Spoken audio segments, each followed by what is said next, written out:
আমি সূরা আর রহমানের কয়েকটি মাত্র আয়াত তেলাওয়াত করেছি। এই জায়গা থেকে আপনাদেরকে আমি কোরআন হাদিসের কথা ইনশাআল্লাহ শোনাবো। আমার শরীরটা যত অসুস্থ আছে, যেহেতু শীতের মধ্যে এই পর্যন্ত আল্লাহ আমারে পৌঁছায় দিয়েছে, মনের মতো কথাগুলো আমার আল্লাহ শক্তি দিয়ে বাহির করাতে পারে, ঠিক না ঠিক?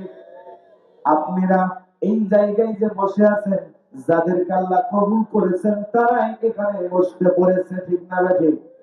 তবে যারা বসেছেন এই ওয়াজ চলাকালীন কেউ উঠতে পারবেন না, রাজি আছেন তো? কারা কারা রাজি? হাত করে দেখান। ওয়াজ চলাকালীন একটা মানুষ যদি আর ওঠেন, তাহলে আমি মনে করব ওর ভ্যাল পড়ে গেছে। আমারে আপনারা অনেকেই চিনতে পেরেছেন, চিনতে পারেন নাই?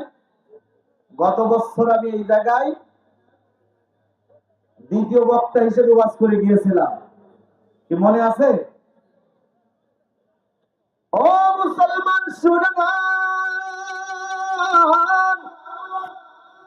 আমার আল্লাহ তাআলার নবী মুহাম্মদ রাসূলুল্লাহ সাল্লাল্লাহু আলাইহি সাল্লাম দুনিয়ার বুকে একজন শ্রেষ্ঠ নানাতে পরিণত হয়েছে, শ্রেষ্ঠ বাবা, শ্রেষ্ঠ স্বামী, শ্রেষ্ঠ আদর্শপূর্ণ নেতা হিসেবে জোরে বলেন, ঠিক না ঠিক?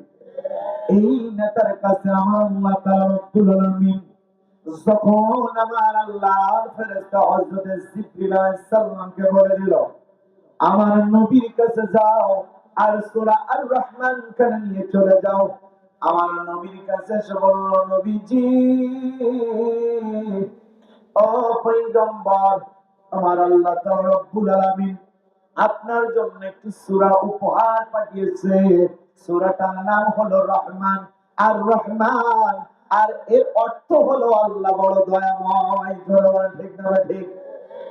ওই সূরা খানা আমার আল্লাহ তাআলা রব্বুল আলামিনের নবীকে, যে হযরত ফেরেশতা জিবরিল আলাইহিস সালাম পড়তেছে, নবীকে মুখস্থ করায়। জোরে বলেন একবার সুবহানাল্লাহ।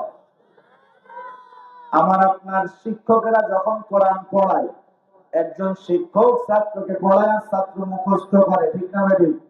তাহলে আমার আপনার নবীর উস্তাদের নাম বলেন, কে? আওয়াজ তোলেন। ও যশোরের মানুষ শুনে নেন, বড়বাজারের মানুষেরা শুনে নেন, আমার আল্লাহর উস্তাদ সরাসরি আমার আল্লাহ, তার ফেরেশতা জিবরিল আলাইহিস সালাম, তার হিল্লা, জোরে বলে ঠিক না ঠিক? যদিও আমার আল্লাহ পাঠাইছে, পৌঁছাইছে কি? হযরত জিবরিল আলাইহিস সালামকে আল্লাহ শিখায় দিয়েছে সূরা রহমান। এবার বিশ্ব নবীকে বলতেছে, ও আমার পয়গম্বর, আমার আল্লাহ তাআলার পয়গম্বর শুনুন, সূরা আর রহমান খানা আমার আল্লাহ আপনার জন্য উপহার হিসেবে পাঠিয়েছে। এই সূরা খানা আপনি আমার সঙ্গে তেলাওয়াত করবেন, আর আপনি এটা মুখস্থ করে দুনিয়ার মানুষের মাঝে ছড়িয়ে দিবেন। আমার সঙ্গে সকলেই বলুন, বিসমিল্লাহির রাহমানির রাহিম।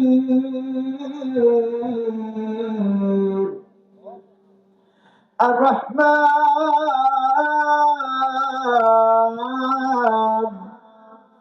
আল্লামাল কুরআন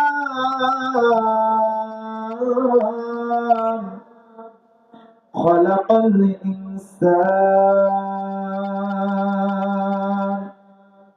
আল্লামাহুল বায়ান।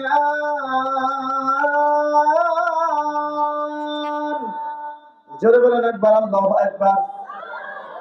বিশ্বনবীর প্রতি যখন সূরা রহমান কেন নাযিল হয়ে গেল, সূরা রহমান যখন ফেরেশতা জিবরিল আলাইহিস সালাম পয়গম্বরকে শোনায় দিল, দয়ার নবী, মায়ার নবী যখন কোরআনটা, ওই পবিত্র কোরআনের ৫৫ নম্বর সূরাটি যখন আমার আল্লাহ তাআলা রব্বুল আলামিনের নবী মুখস্থ করে ফেললেন, এবার আমার আপনার মতো করে এইভাবে সাহাবীদেরকে নিয়ে সামনে বসে পড়লেন। বিশ্ব নবী এক জায়গায় বসা, সাহাবীদের সামনে বসা।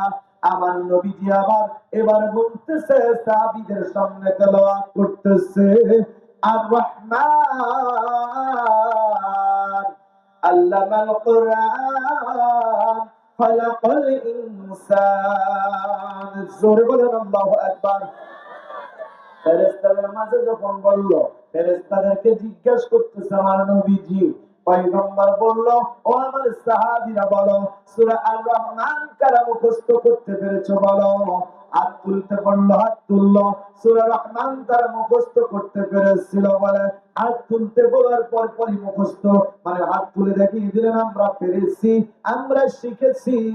এবার আমার আল্লাহর নবী পয়গম্বর বললো, ও সাহাবীরা চলো এবার আমি যেই কথাটা বলবো তোমরা সূরা আর রহমান খানা যারা মুখস্থ করতে পেরেছো, এবার বলো কে খানায় কাবার উপরে সূরা আর রহমান তেলাওয়াত করতে যাবা। সূরা আর রহমান খানাকে ওই খানায় কাবার উপরে তোমরা তেলাওয়াত করতে পারবা, কে আছো উঠে দাঁড়াও। এবার জানা নাকি উঠে পর যখনই পড়তে বলতেছে, তাহলে আবার সবার ভিতরে কি এবার ভয় জন্মাইছে। কেন? ওই সময় আবু জেহেল, ও কি খুব ভালো লোক ছিল? জোরে কর। আবু জেহেল তখন নেতৃত্ব দিত বামপন্থীদের। আর আবু জেহেলের কথা শুনে ওই সাহাবীরা, জাইন্দেল জাইন্দেল সাহাবীরা আছে, হাফেজে কোরআন আছে ওখানে, সবাই চুপ মেরে বসে আছে ঘুপটি দিয়ে, উঠতে সাহস করলো না। কিন্তু ওই সাহাবীদের মধ্যে ছোট্ট একটা বাচ্চা, যুবকে তখন পরিণত হতে এখন অনেক সময় লাগবে, কিশোরে পরিণত হয়েছে তখন, ওই যুবকটা উঠে দাঁড়িয়ে পড়েছে। আর ওই যুবকের নাম হলো হযরত মাসউদ ইবনে আব্দুল্লাহ রাদিয়াল্লাহু আনহু। জোরে বলে আল্লাহু আকবার। তাহলে বড় বড় জাইন্দেল সাহাবীরা উঠতে পারলো না, উঠলো একটা বাচ্চা ছেলে। একটু তাকবীর দিয়ে বলবেন না যে আল্লাহু আকবার। আমার বাংলাদেশের যুবকদের মধ্যে কত যুবক আছে, কত বয়স্ক মানুষ আছে, কিন্তু শরীফ উসমান হাদি বাংলার বুকে যে কষ্ট, যে দিনের জন্য, এই দেশের ভালোবাসার জন্য যে লড়াই করছে, উসমান হাদির মতো আমরাও হতে চাই। জোরে বলে ঠিক না বেঠে? ওই যুবক উঠে পড়েছিল, ঠিক না বেঠে? আল্লাহ তাকে উঠায় দিয়েছে, তাই উঠতে পেরেছে। এ মুসলমান শুনে নেন, আগামীর বাংলাদেশ ইসলামপন্থীদের বাংলাদেশ, আগামীর বাংলাদেশ ইসলামী ঐক্যের বাংলাদেশ, আগামীর বাংলাদেশ চাষীদের বাংলাদেশ, আগামী বাংলাদেশ গরিব দুঃখীদের বাংলাদেশ। জোরে বলেন ঠিক না বেঠে? আমরা রাজি আছি না? এই মাসুম বাচ্চা উঠে দাঁড়িয়ে পড়লেন, আল্লাহর নবী বললেন, এজলেস মাসউদ ইবনে আব্দুল্লাহ তুমি বসে পড়ো। তিনি বসে পড়লেন। বসে পড়ার পরে দ্বিতীয়বার আমার নবী আবার বললেন, কে আছো খানায় কাবার উপরে সূরা আর রহমান খানা তেলাওয়াত করবে, উঠে পড়ো। কেউ আর উঠতে সাহস পেল না, উঠলো না।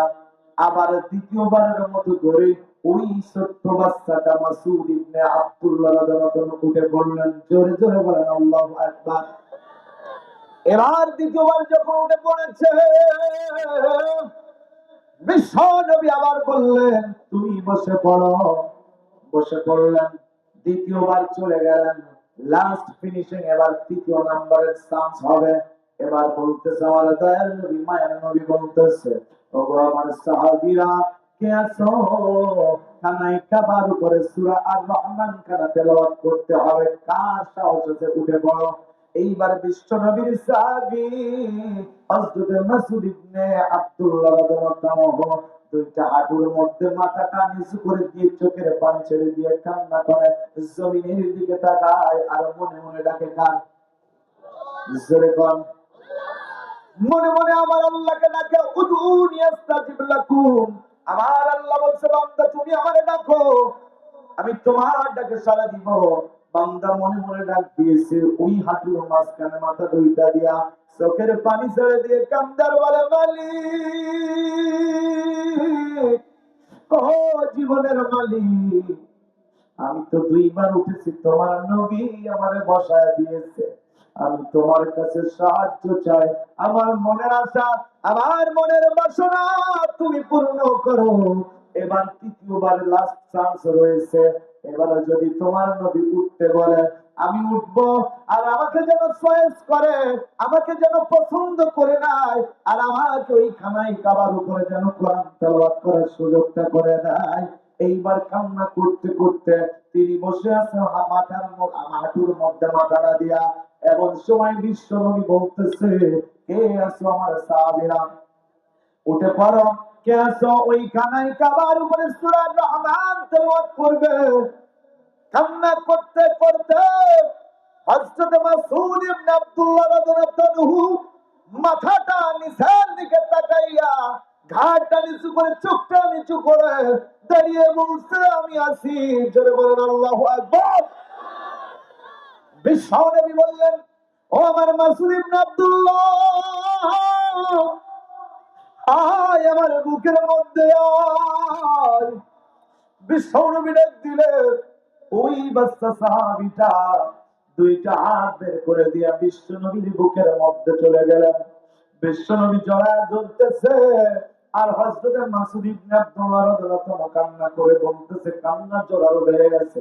ভালোবাসা যে পেয়েছে, বাবা মা দেখবেন, মা বাবা দেখবেন সন্তান অন্যায় করলে মারলে বাচ্চা কান্না করে, কান্না অবস্থায় মা যদি বুকের মধ্যে জড়ায় নেয় বাচ্চার কান্না আরো বেড়ে যায়। জোরে বলে ঠিক না বেঠিক?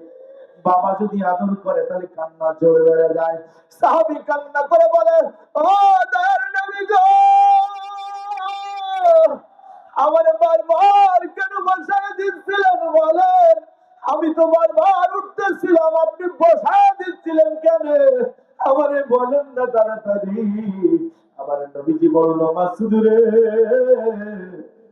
আমি চাচ্ছিলাম খানায় কাবার উপরে এমন এক গোষ্ঠীর লোক উঠবে যার গোষ্ঠী বড় হবে, যার লাঠির জোর আছে। কারণ আবু জেহেল তো একটু, আবু জেহেল এটা জিজ্ঞেস করেন লা ইলাহা, লোকজন ডাক আমি বাইরে দোকানে রয়েছে, বাইরে দোকানে কথা বলেন, কথা বলেন, আপনি বলেন। আচ্ছা আলহামদুলিল্লাহ। তার মানে বোঝা করতে আজকে আবার মরহুম তাবারক আলী আছে নাকি? খান মরহুম তাবারক আলী বোঝেন না? আগে চাইছি যে এখন রামদা করবে লিখি। তবে যে আলোচনার ভিতরে আর কোন সময় অনুরোধ থাকবে আপনাদের ভাষা দেবেন না। যারা মুসলমান তারা এখানে বসে পড়বে ইনশাআল্লাহ। আর যারা মুসলমান নামের নামধারী মুসলমান, ফাওয়াইলুল লিল মুসাল্লিন, ওরা লোক দেখানোর জন্য রাস্তায় বাদাম টাদাম খাবে না, ও করে বান্ধবী হারমার থাকবে। ঠিক না বেশি কথা খান দেখেন। এবার বিশ্ব নবীর কোলের মধ্যে বুকের মধ্যে চেপে ধরে সাহাবী হযরত মাসউদ ইবনে আব্দুল্লাহ রাদিয়াল্লাহু আনহু বলছে, নবী গো, আপনি আমাদের বারবার কেন বসাই দিচ্ছিলেন বলেন? বিশ্ব নবী সাল্লাল্লাহু আলাইহি সাল্লাম বলছে, ও মাসউদ ইবনে আব্দুল্লাহ শোনো, আমি চাচ্ছিলাম খানায় কাবার উপরে এমন একটা বড় গোষ্ঠীর ছেলে কোরআন তেলাওয়াত করুক। আবু জেহেল যেহেতু বামপন্থীদের নেতৃত্ব দিচ্ছে, আর ওই সময় যদি আবু জেহেলের বামপন্থী গ্রুপেরা যদি ওই সাহাবীর উপরে আক্রমণ করে, তার গোষ্ঠীর বল থাকার কারণে যেন আমরা জয় করতে পারি, এই জন্য আমি চাচ্ছিলাম যে একটি বড় গোষ্ঠীর লোক ওখানে কোরআন তেলাওয়াত করুক। তোমার তো তেমন গোষ্ঠীগত দিক থেকে তেমন বড় নেই, তোমার লাঠির বল তেমন নেই, এই জন্য আমি তোমাকে বারবার বসিয়ে দিচ্ছিলাম। তবে আমার আল্লাহ তোমাকে পছন্দ করছে, আমার আল্লাহ তোমার প্রতি রাজি এবং খুশি হয়েছে। জোরে বলেন আল্লাহু আকবার। এই মঞ্চের মধ্যে যারা বসেছে তাদের প্রতি আমার আল্লাহ খুশি। জোরে বলে ঠিক না বটে? আর যারা বাহিরে আছে, মাইকের আওয়াজ যতই তার কানের মধ্যে যাক, নির্দিষ্ট স্থানের মধ্যে না থাকলে, নির্দিষ্ট গণ্ডির মধ্যে না থাকলে সে কখনো আসল জায়গা পাবে না। জোরে বলে ঠিক না ঠিক? আপনার স্কুলে যদি ক্লাস চলে, ক্লাসে সব ছাত্র বসে আছে আর দুইজন বারান্দায় থাকে, তাহলে ওর পড়া কি হবে? কথা বলেন, পড়া হবে? তাহলে ও কি ভালো ছাত্র? ও মানুষের রূপান্তরিত হলেও ও বেয়াদব মার্কা ছাত্র। জোরে বলে ঠিক না ঠিক? এজন্য আমি আমার ভাইদের কষ্ট দিব না, যারা রাস্তাঘাটে এলাকায় আছে, যারা এদিকে সেদিকে ঘুরে বেড়াচ্ছেন, দোকানপাটে বসে আছেন, অবশ্যই তারা যদি আল্লাহর প্রতি ভয় থাকে, ন্যূনতম পরিমাণ যদি তার ইমান এসে থাকে আল্লাহর ভয়ে, কোরআনকে ভালোবেসে, অবশ্যই মাহফিল ময়দানে বসবে। জোরে বলে ঠিক না ঠিক? তাহলে মাসুদ ইবনে আব্দুল্লাহর বুকের মধ্যে জড়িয়ে নিলে আল্লাহ রাসূল সাল্লাল্লাহু আলাইহি ওয়াসাল্লাম নিজেও কান্না করতেছে, মাসুদ ইবনে আব্দুল্লাহ কান্না করে। কেন কান্না করে, কেন চোখের পানি ফেলে? ওই মাসুদ ইবনে আব্দুল্লাহর নিয়ত ছিল ইন্নামাল আমালু বিন্নিয়াত, একমাত্র সেই নিয়তের উপরে আমল নির্ভর। ওই বাচ্চাটার নিয়ত হলো আমি আল্লাহর কোরআন পড়ে আমার জীবন চলে গেল আমি খুশি, কারণ আমার আল্লাহর জান্নাত কিনতে চাই আমি। আল্লাহু আকবার। তাহলে ওই যুবকের মতো হৃদয় মন আমার আপনার হওয়া দরকার আছে না নাই? মুসলমান ভাইরা আমার, ও যশোর বড় বাজারের মানুষেরা শুনে না, আমার দয়ার নবী মায়ের নবী যখন হযরতে মাসুদ ইবনে আব্দুল্লাহ রাদিয়াল্লাহু আনহুকে বললেন, যাও সাহাবী যাও, তুমি এবার ওইখানে খানাই কাবার উপরে কোরআন তেলাওয়াত করতে চলে যাও। আর বাচ্চাটা ওই সিঁড়ি বইতে বইতে পাহাড়ের উপরে চলে গেল, ওই খানাই কাবার উপরে উঠে পড়ল। খানাই কাবারের উপরে উঠে আল্লাহর বান্দা সুন্দর করে কোরআন তেলাওয়াত করতে লাগলো। বিসমিল্লাহির রাহমানির রাহিম। الرحمن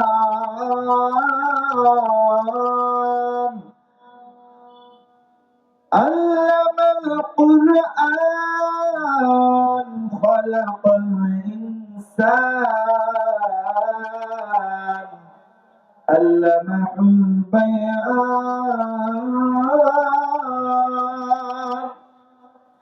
الشمس والقمر بحسبان والنجم والشجر يسجدان।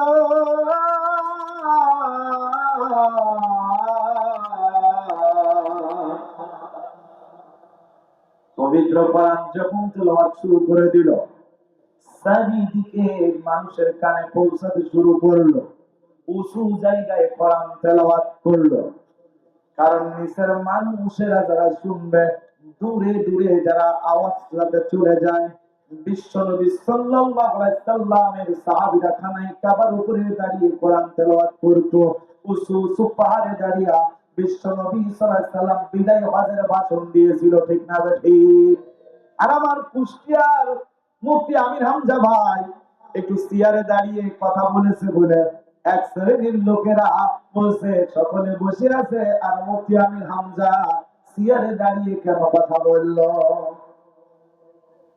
অথচ বিশ্বনবী সাল্লাল্লাহু আলাইহি সাল্লাম আগে পাহাড়ের উপরে দাঁড়িয়ে সাহাবীদের সামনে সকলের সামনে কথা বলতেন।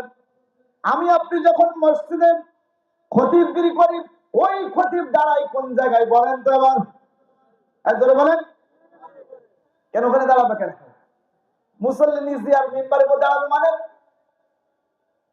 তাহলে মুফতি আমির হামজা কি একেবারে পাগল যে জানে না? মুফতি আমির হামজা জেনে শুনেই ওই জায়গায় উঠে সবার সামনে কথা বলেছে, ঠিক না বেঠি? ওই জায়গা থেকে আসতেছে কোন জায়গা থেকে? বিশ্বনবী সাল্লাল্লাহু আলাইহি সাল্লাম পাহাড়ের উপরে দাঁড়িয়ে কথা বলতেন। এই যে হযরত মাসুদ ইবনে আব্দুল্লাহ রাদিয়াল্লাহু আনহু খানাই কাবার উপরে উঠে দাঁড়িয়ে কোরআন তেলাওয়াত করতেছে, যাতে সবার কানে পৌঁছায়। জোরে বলে ঠিক না বেঠি? মসজিদের খতিব সাহেব মেম্বারে দাঁড়িয়ে কথা বলে, মেম্বারে দাঁড়িয়ে খুতবা দেয়, কারণ এই কারণেই যে মুসল্লিদের সবাইকে যেন দেখা যায় আর মুসল্লিদের কান পর্যন্ত পৌঁছায়, মুসল্লিরা যেন আমাকে দেখতে পায়, ঠিক না বেঠি? এজন্য মুসলমান, মুফতি আমির হামজার ভুল ধরে কোনো কাম হবে না। মুফতি আমির হামজা একজন আল্লাহর কোরআনের প্রেমিক, কোরআন জাননেওয়ালা মানুষ, ঠিক না বেঠি? মুসলমান ভাইরা আমার, এই কোরআন তেলাওয়াত করলেন, মক্কা মদিনার চারিদিকে ভাসতে শুরু করে দিল, চারিদিকে ছুটতে শুরু করলো কোরআন তেলাওয়াতের সুর।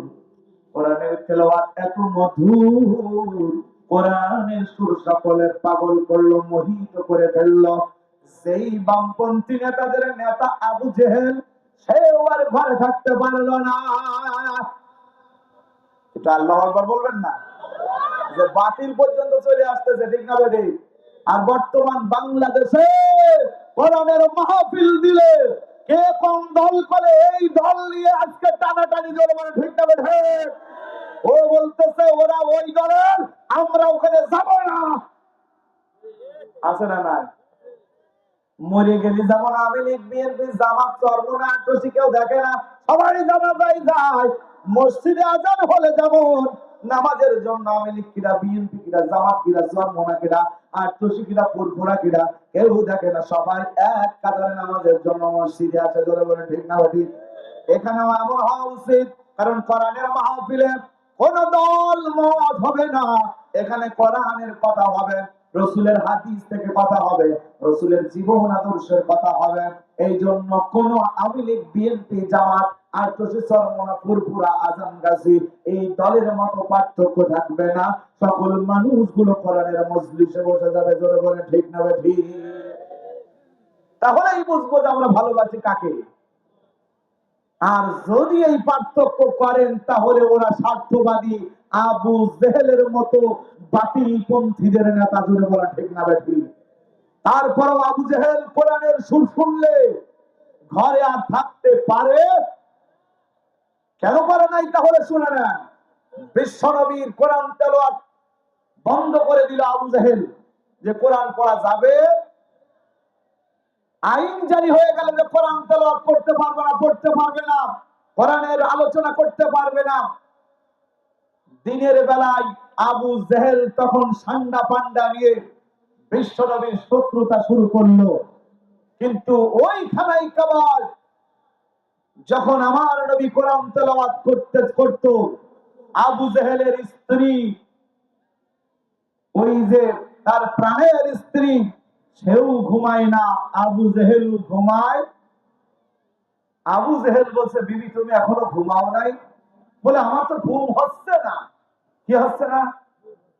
এবার দুইজনা বলল, দুইজনাই ঘুমিয়ে পড়ি। আবু জেহেল চিন্তায় আছে, স্ত্রী ঘুমিয়ে গেলে আমি এখান থেকে উঠে রাত্রে কোরআন শুনতে যাব। আল্লাহু আকবার।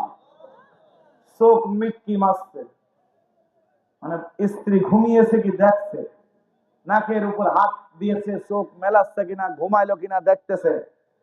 ও যখন চোখ বুঝে আছে স্ত্রী, ওই স্ত্রীও কিন্তু ঘুমায়। আবু জেহেল মনে করছে স্ত্রী ঘুমিয়ে গেছে, এই সুযোগে এবার আমি মোহাম্মদের কোরআন শুনতে যাব। সেই উঠতে গেছে, আবু জেহেলের স্ত্রী আবু জেহেলকে ডেকে বলছে, এই কোথায় যাচ্ছ এত রাত্রে? বলে, তুমি এখনো ঘুমাওনি? বলে, এত রাত করে আমার একা হয়ে কোথায় যাচ্ছ তাই বলো। আবু জেহেল তখন স্ত্রীর ধমক খেয়ে, আবু জেহেল তখন বলছে, সত্যি কথা বলতে কি আমার ঘুম আসছে না। বলে, কারণটা কি? বলে, আমি আমার ভাতিজা মুহাম্মাদের কোরআন তেলাওয়াত যতক্ষণ না শুনতে পারবো আমার চোখে ঘুম আসে না। আবু জেহেলের স্ত্রী বলছে, ও আমার প্রাণের স্বামী আবু জেহেল, আমার একই রোগে ধরেছে। জোরে বলুন আল্লাহু আকবার। এবার দুজনা, আবু জেহেল আর আবু জেহেলের স্ত্রী দুজনা কোরআন তেলাওয়াত শুনতে চলে গেলেন নবীজির আমার। আর ওই যে উতবা, উতাইবা, সাইবা, আবু লাহাব, আবু সুফিয়ান যারা ছিল, ওরাও ওই সাইড দিয়ে এসেছে। বিশ্বনবীর চাচা আবু জেহেল আর আবু জেহেলের স্ত্রী দুজন চলে গেছে কম্বল টম্বল একটু বাঁধে নিয়ে, গা হাত পা ঢেকে নিয়ে কোরআন পড়ে আমার নবী আলিফ লাম মিম ذلك الكتاب لا ريب فيه هدى للمتقين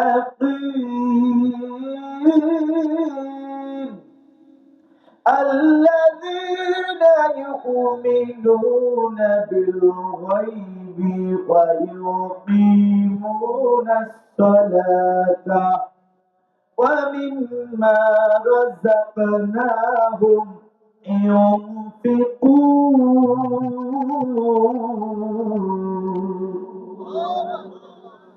কোরআন তেলাওয়াত শুরু করলে আবু জেহেল আর আবু জেহেলের স্ত্রী আড়াল পেতে কানটা পেতে শুনতেছে, আর ওইদিকে উতবা উতাইবা আবু লাহাবের অনুসারী আবু জেহেলরা সব এক জায়গায়।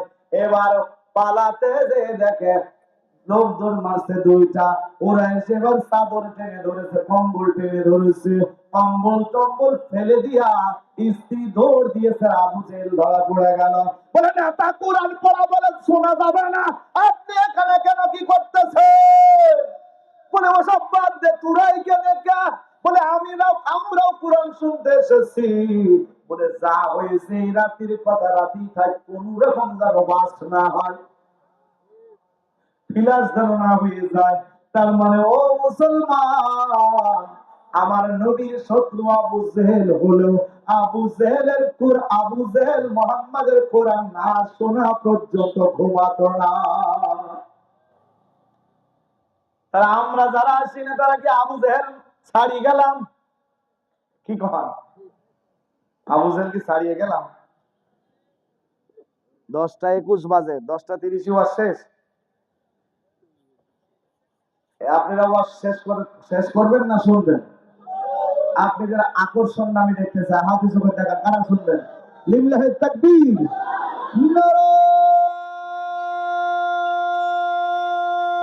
নারায়ে তাকবীর। আল কোরআনের আলো, আল হাদিসের আলো। সবাই শুনতে চাচ্ছে সারা দশ। আমি এত গিয়ারে আইছি তা শেষ করে বুঝাতে পারবো না। রাস্তা আল্লাহর জিনেদার, এই রাস্তায় যখন আসলাম, যদিও এই সাইড দিয়ে একটু ভালো পাইছিলাম, রাস্তায় আসার পরে চিন্তা যে আমার যে টাইম দিয়েছে ওই টাইমে পৌঁছাবার কিনা, মনে হচ্ছে যে এক একটা সাগরে নামতেছি, এক একটা সাগরে নামতেছি, আর ওটার সময় মনে হচ্ছে বিরাট সিঁড়ি। এই রাস্তার অবস্থা এরা, মানে জায়গায় জায়গায় ব্রেক ব্রেক করে যেই উঠছি দেখা যাচ্ছে আমি পাহাড়ে উঠা মতো উঠতেছি, এত খারাপ এই রাস্তা। আর অত কষ্ট করে এই জায়গায় আসলাম, আর আমারে বলছে 10:30। আমার তাতে সমস্যা নাই, আমার এখন শেষ হয়ে গেলে আমি আবার ব্যাক, নাকি কন? আমরা এই বাংলাদেশের ওই প্রান্তরে থাকি, আবার এই প্রান্তরে থাকি, এই দিক থাকি এই দিক থাকি, যে দিকেই থাকি না কেন আল্লাহ আমাদের বাড়ি পর্যন্ত পৌঁছে যায়। জোরে বলেন আমি। আমি আপনার বদনাম করিনি, কিন্তু এই রাস্তার খারাপ কথা বলছি, কারণ ও যে কষ্ট দিয়েছে, আমি চিন্তা করছি যে মাজা নিয়ে ওই জায়গায় ওয়াজ করবান ঠিক আছে, এমন এমন দেখি মানে বলে আর শেষ করতে পারবো না। তো যার আলোচনা আর মাত্র 9 মিনিট, যদি শোনেন তাহলে 9 মিনিট শোনাবো, আর যদি বলেন একটু আলোচনা আর একটু হোক, আমি শোনাতে রাজি আছি, আমি ব্যর্থ নয়। মুসলমান ভাইয়ের আমার, তাহলে ওই আবু জেহেলের কথা এখানে বোঝাইলাম, বাস্তব সত্য ঘটনা যেটা, বিশ্ব নবীর কোরআন তেলাওয়াত না শোনা পর্যন্ত আবু জেহেল কি হতো না, কি হতো না? দু চোখে ঘুম আসে না। পরের কলি গান না গা,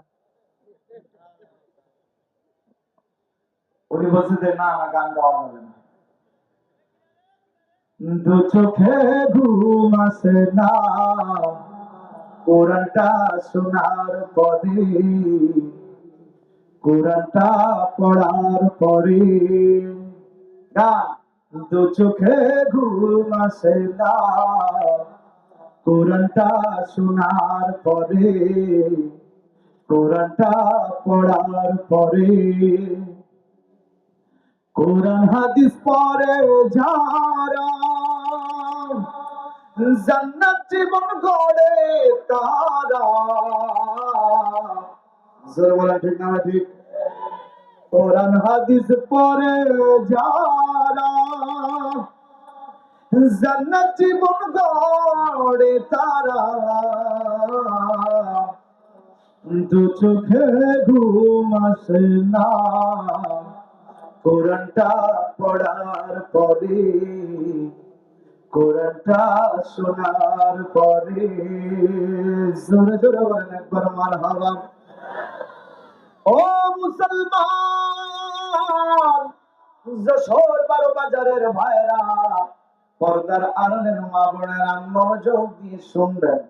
এবার খানায় কাবার উপরে কোরআন তেলাওয়াত চলতেছে, আর আবু জেহেল পর্যন্ত আর বাড়িতে থাকতে পারলো না। ভিড়ের মাঝে চারিদিক রাউন্ড দিয়া দাঁড়িয়ে আছে, গোল করে মানুষগুলো ওই হযরতে মাসউদ ইবনে আব্দুল্লাহ রাদিয়াল্লাহু আনহুর পবিত্র কোরআন পড়া শুনতেছে, সূরা আর রহমান। সূরা আর রহমান যখন তেলাওয়াত করে চারিদিক থেকে যখন শুনতে শুরু করলো, আবু জেহেল বাড়ি থেকে রওনা দিয়া ভিড়ের মাঝে দাঁড়িয়ে গেল। মুসলমান শুনে না, আবু জেহেল দাঁড়ায় আছে, কোরআন তেলাওয়াত চলতেছে ওখানে। আবু জেহেল দেখতেছে আমি যদি এদের সঙ্গে কোরআন শুনি তাহলে তো আমার নেতৃত্ব আর নেবে না, মানবে না, কারণ আমি কোরআনের বিপক্ষে কথা বলি। আর এখন যদি এই যুবকের কোরআন পড়া আমি শুনি তাহলে এরা আমার নেতা বলে মানবে না। এই জন্য আবু জেহেল একটা ডাক দিয়ে দিলেন ওই মাসউদ ইবনে আব্দুল্লাহকে, ওরে এই বাচ্চা, কোরআন পড়া বন্ধ কর। যিনি আল্লাহর পাগল সে কি আর আবু জেহেলের কথা শুনবে নাকি? জোরে বলেন, জোরে বলেন, শুনবে কিনা? ওই যুবককে ডাক দিলে ওই আবু জেহেলের ডাক শুনলো না। যুবক পড়তে শুরু করলো, ওয়ান্নাজমু ওয়াসশাজারু ইয়াসজুদান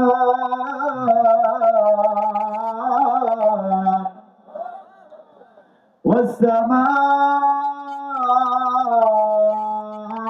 رفعها ووضع الميزان।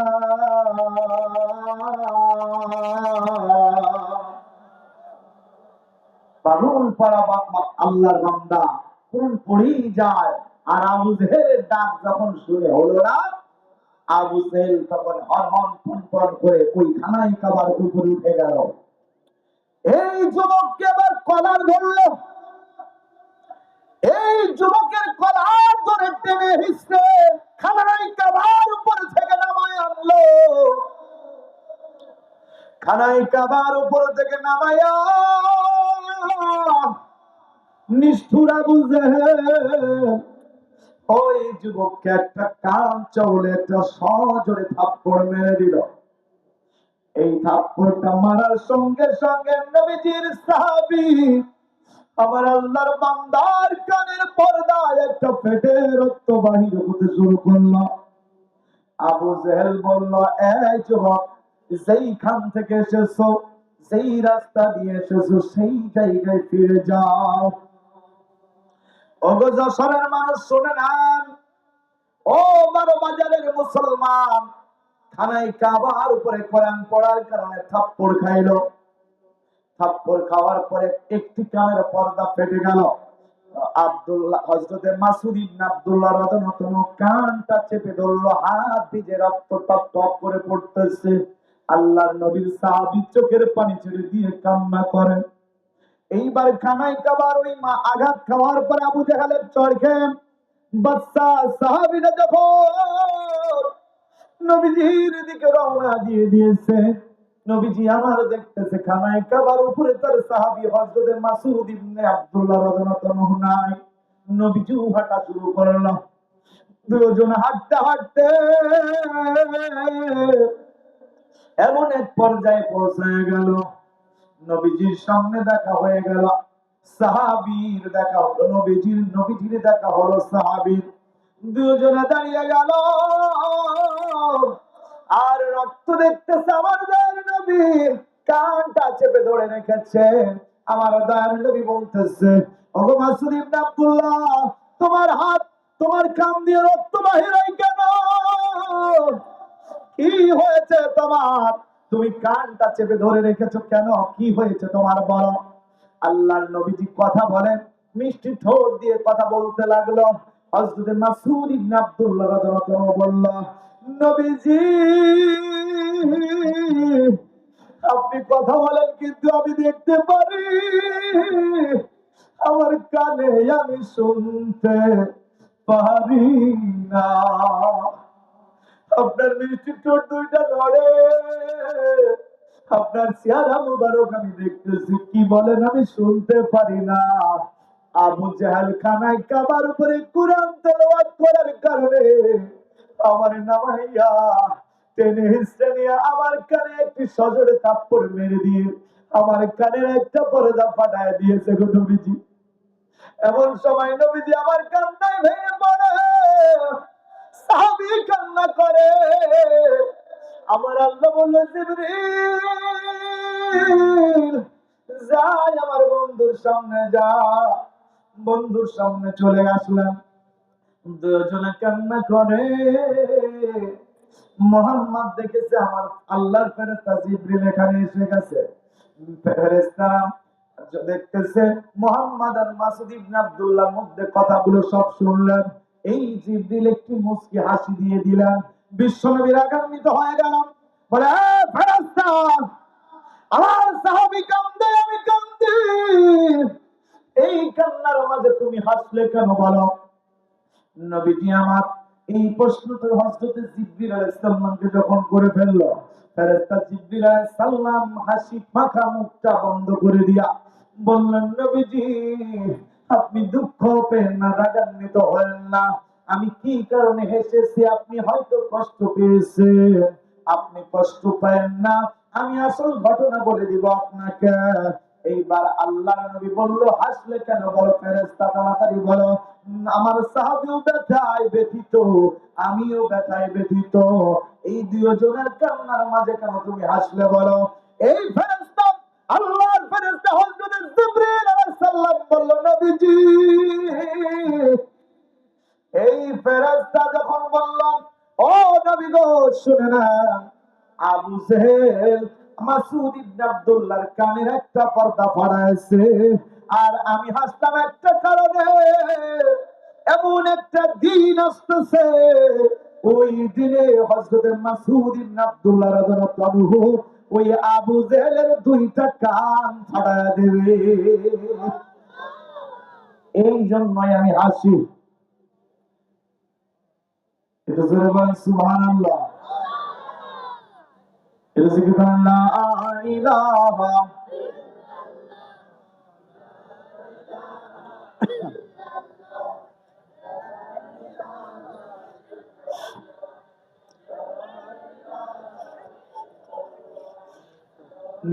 নারায়ে তাকবীর,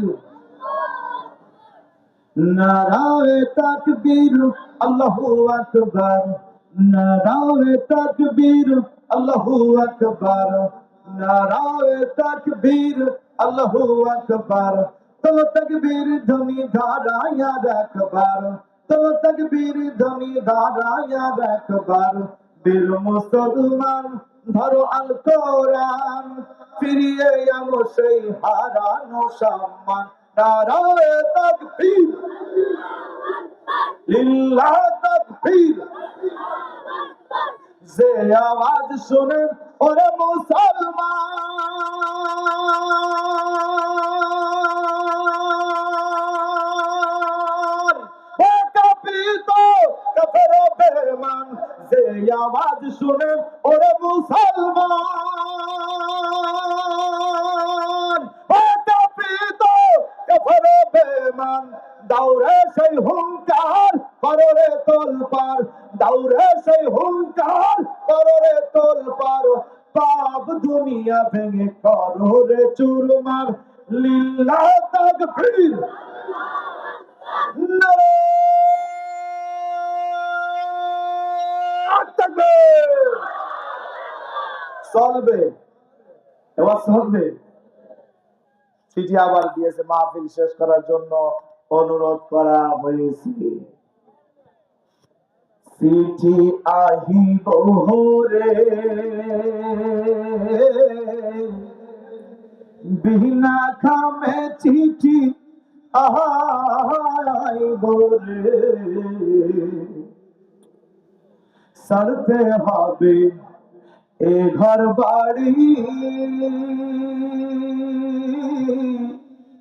নোটিশ আইব রে বিনা কামে, চিঠি আইব রে। ঠিক কিনা বলেন? যে কমিটির কথা আমাকে শোনা এখন শেষের দিকে যখন শেষ করার অনুরোধ তাবারক দিবে, এই জন্য আপনাদের আর কষ্ট দিব না। যদি এলাকায় আবার কোনোদিন আসি, আমি এই রাস্তা দিয়ে প্রচুর যাই, বাগেরহাট, পিরোজপুর, বড়লগঞ্জ, সাইনবোর্ড, সাতক্ষীরা, খুলনা, ডুমুরিয়া, আশাশুনি, তালা, সব জায়গায় একেবারে জানহা। কিন্তু এই এলাকায় এটা মনে হয় লিমিটের মধ্যে ওয়াজ শুরু শেষ হয়, কিন্তু আমরা ওখানে রাত 2টা, 1টা, 4টা, 5টা পর্যন্ত, ফজরের নামাজ পর্যন্ত আমি ওয়াজ করেছি। এলাকার লোক বলছে চলবে, আমি বলছি ঠিক আছে চলবে। এর নামাজ কাজা করবেন কারা? হাত উঁচু করেন। ওরা হাত উঁচু করিয়াছে, ভুল করে। তখন বলছে নামাজ পড়বেন কারা? তখন হাত উঁচু করতে ওরা হাত উঁচু করেছে। তখন আমি বলছি আমি যদি ফজর পর্যন্ত ওয়াজ করি, আপনারা থাকবেন, তাহলে নামাজও কাজা হবে না, আর আমার নামাজও কাজা হবে না। কারণ এই রাত্রেবেলা তো আমি রাস্তায় থাকবো, এদের সারা রাত আপনার সাথে আড্ডা দিয়ে সকালে চিংড়ি ভাত খেয়ে বাড়ি যাবো ইনশাল্লাহ। সেখানে কথা রেখে এসেছিলাম। তবে আমার কালীগঞ্জ, 12 বাজার, যশোরের মানুষ বেশি রাত করে না, কারণ ওরা ফজরের আজান দিলে নামাজ পড়তে যায়, ঠিক না বেটি? আসসালাতু খায়রুম মিনান নাওম।